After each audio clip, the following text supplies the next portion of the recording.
Muitas pessoas têm conhecimento da verdade, mas isso não significa que elas lutam pela verdade. Quando chega algum problema, alguma situação que envolve especialmente os familiares, para não desagradar a eles ou não criar um clima assim tenso, deixa de prezar pela verdade, para agradar a terceiros. E aí eu pergunto, será que essa pessoa ama a verdade? Busca a verdade? Ou prefere ganhar a amizade de terceiros em vez de princípios ou valores que têm a verdade? A teoria de muitos é que gostam da verdade, mas quando é provado mesmo, aí é que diz outra realidade. Porém, difícil é a pessoa perceber essa questão, pois está tão concentrado na sua própria vontade do que agradar a Deus. Mas se for perguntar a ela sobre Deus, diz sempre que quer fazer a vontade de Deus, que quer servir a Ele, mas entre o que diz e o que faz, vamos olhar as atitudes que diz mais sobre nós, não é verdade? Você lembra que ontem falamos do falso profeta, aquele sonhador? Pois é, mesmo o falso profeta que diz ser de Deus, se as suas atitudes não condiz com a verdade da palavra de Deus, você tem que cortar. Não pode ter amizade ou ouvir, etc. Pois assim diz Deus. E aquele profeta, ou sonhador de sonhos, morrerá, pois falou rebeldia contra o Senhor vosso Deus. É interessante notar que a consideração que você tem a alguém é aquela que você defende. Agora pense comigo. Se alguém que se coloca no seu caminho para incitar, seduzir, a você se desviar de tudo aquilo que você tem aprendido com Deus, e você não fala nada, não faz nada a respeito, é porque você não é definido na sua fé, na sua consideração para com Deus. Vou ler aqui o versículo para que você preste atenção. E aquele profeta, ou sonhador de sonhos, morrerá, pois falou rebeldia contra o Senhor vosso Deus, que vos tirou da terra do Egito e vos resgatou da casa da servidão, para te apartar do caminho que te ordenou o Senhor teu Deus, para andares nele. Assim tirarás o mal do meio de ti.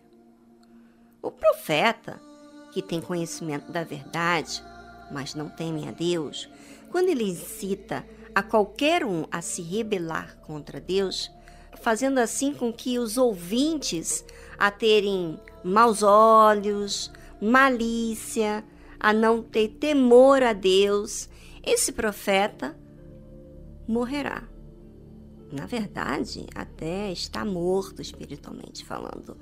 Mas imagine você ficar ouvindo, buscando informações de pessoas que te inflamam, a ter ódio, rancor, maus olhos, e você alimenta esses pensamentos diabólicos. Você está fazendo o quê com o que Deus fez para você? Você está desconsiderando aquele que te tirou da terra do Egito, do mundo do pecado. Você está voltando às mesmas atitudes que você tinha na terra do Egito.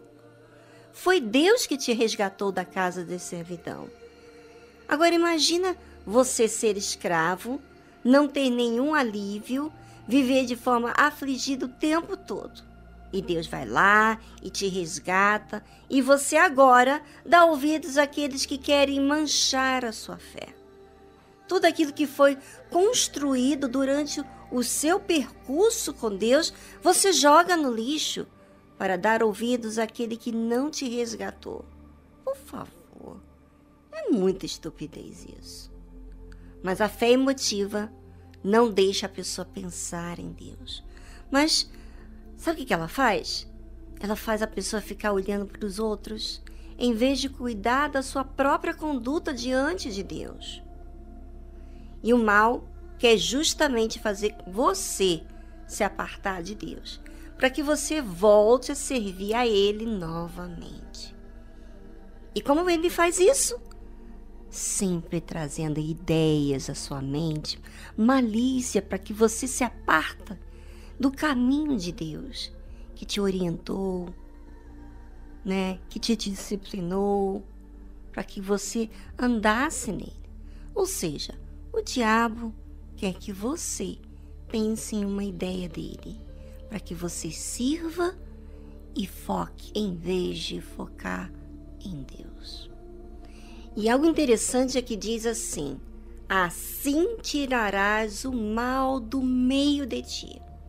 Ou seja, o mal fica no nosso meio, quando não expulsamos, quando não usamos da nossa autoridade de assumir a fé no Senhor Jesus. De repente, você que está me ouvindo agora, vive debaixo de um jugo infernal, porque você tem ouvido falsos profetas, sonhadores, e tem deixado a voz de Deus de lado para servir a essas filosofias diabólicas. Agora, seja sincero. Pare de dar desculpa. Pare de falar que é fulano ciclano.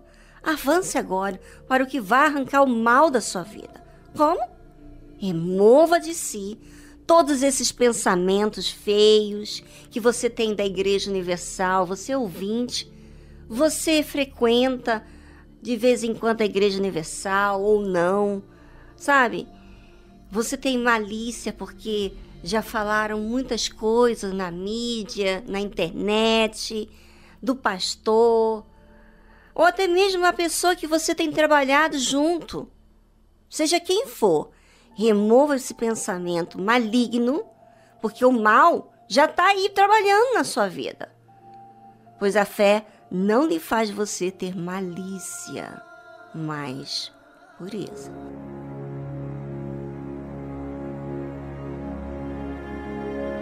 Aprenda no seu dia a dia a se assistir para que você possa usar a fé inteligente, que está sempre vigiando para que possa fazer o que é certo. Bem, vamos dar continuidade ao que estávamos falando antes, tá bom? Quando te incitar teu irmão, filhos da tua mãe, ou teu filho, ou tua filha, ou a mulher do teu seio, ou teu amigo, que te é como a tua alma, dizendo-te em segredo: vamos servirmos a outros deuses que não conheceste, nem teus pais. Normalmente não é exatamente essas palavras que dizem aqui na Bíblia, mas é de uma outra forma bem sedutora. Veja que a fé não tem família. A amizade que nos dá direito de afrouxar nossa responsabilidade da nossa alma, nossa vida com Deus. Cada pessoa tem que respeitar aquilo que decide servir. Se os seus familiares não querem, com licença, eu quero servir a Deus.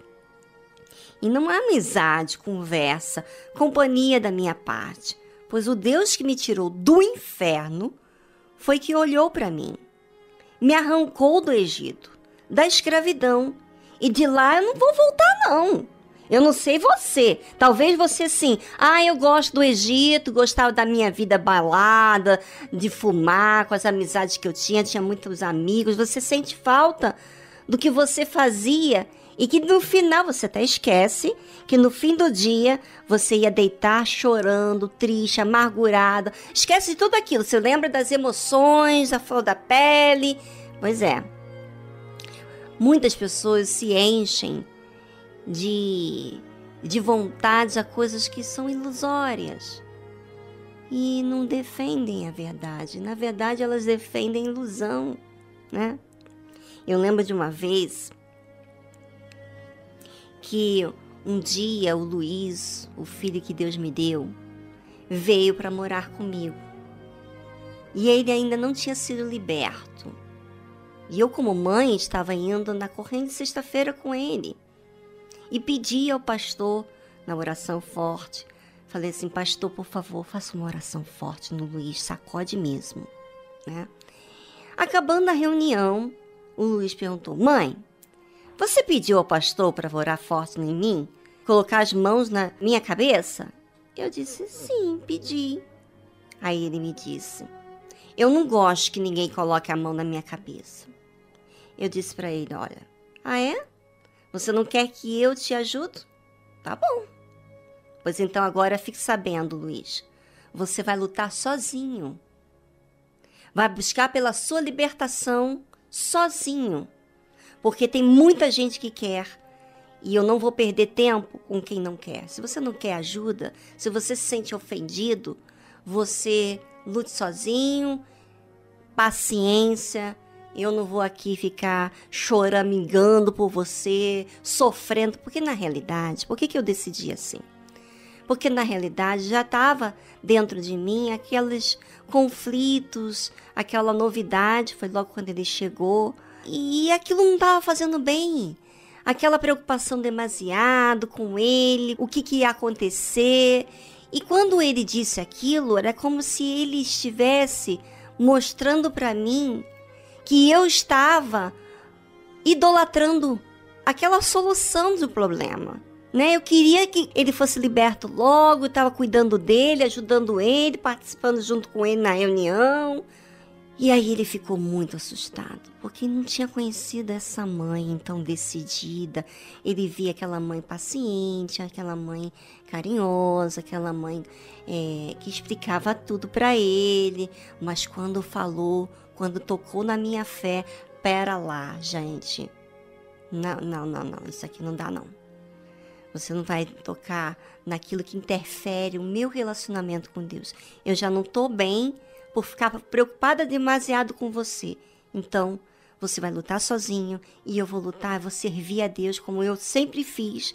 Porque enquanto eu estive olhando para Deus e servindo a Ele, eu estive bem. Quando comecei a olhar para você, filho, em outras palavras, não falei isso para ele, mas enquanto eu fiquei preocupada com ele, eu fiquei triste, eu fiquei vivendo, vamos dizer, a dúvida. Porque eu não estava fazendo o que Deus queria. E eu estava carregando um peso. Pois é, ele ficou assustado com o que ele ouviu. Agora, eu pergunto, por que eu fui tão direta ao ponto? Porque eu tenho uma fé, eu tenho uma alma, e essa alma teme a Deus. E quem não é por Deus é contra Deus. Eu não vou ficar aqui chorando, gemendo por aqueles que não querem. Vou fazer o papel que Deus me deu, de buscar as ovelhas perdidas da casa de Israel. O Luiz não sabia, não me conhecia direito. Ele havia vivido 14 anos longe de mim, mas o que eu vivi durante os meus momentos difíceis, quem foi que me salvou foi Deus. Foi Ele que me arrancou do inferno. E por Ele eu vou defender. Se o familiar não vai entender, paciência. Eu sirvo a Deus. Ele é o primeiro, Ele é o meu dízimo. É a Ele que eu sirvo primeiro, antes de mim mesma, né? Ele que me salvou, Ele que me amparou, Ele que falou a verdade para mim, Ele que me cuidou. E não vou negar ou jogar fora tudo que Ele me tem dado. Posso ficar sem ninguém, mas não posso ficar sem o Deus da minha salvação. Vamos voltar aqui ao que estávamos lendo em Deuteronômio, capítulo 13, versículos 7 e 8. Dentre os deuses dos povos que estão em redor de vós, perto ou longe de ti, desde uma extremidade da terra até a outra extremidade, não consentirás com ele, nem o ouvirás. Olha, para você fazer isso, você tem que ser muito definido na sua fé. Você não pode ficar querendo agradar deuses e troianos, vamos dizer assim, né? Você tem que saber quem você vai servir. Ou é você, ou é Deus. É Deus? Então decida de uma vez. Qualquer pessoa que não sirva a Deus está servindo diretamente ao diabo.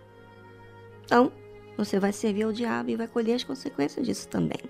Então, não consentirás com ele, nem o ouvirás, nem o teu olho o pouparás, nem terás piedade dele, nem o esconderás. Quer dizer, quantas pessoas estão aí me ouvindo dizendo assim, eu tô com tanta pena do meu filho, eu já falei pra ele, já fui na igreja, já fiz isso, já fiz aquilo, e eu vivo chorando. Você já reparou, você já assistiu o seu filme?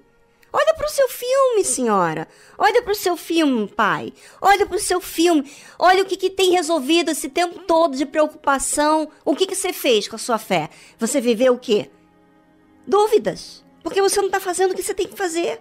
Agora, quando você decide, define na sua vida, então você faz como exatamente está escrito. Você não vai ouvir, você não vai consentir, você não vai poupar, quer dizer, ficar ali levando em banho-maria o problema. Não. Você não quer? Dá licença, eu quero e eu vou seguir em frente. E assim eu faço, gente. Tem pessoas na minha família que não conhecem a Deus. E eu vou ficar esperando, chorando, sofrendo? Não. Eu vou definir isso na minha vida, porque isso me protege. Isso é o que faz a verdade. Ela me protege. A verdade decide, define você.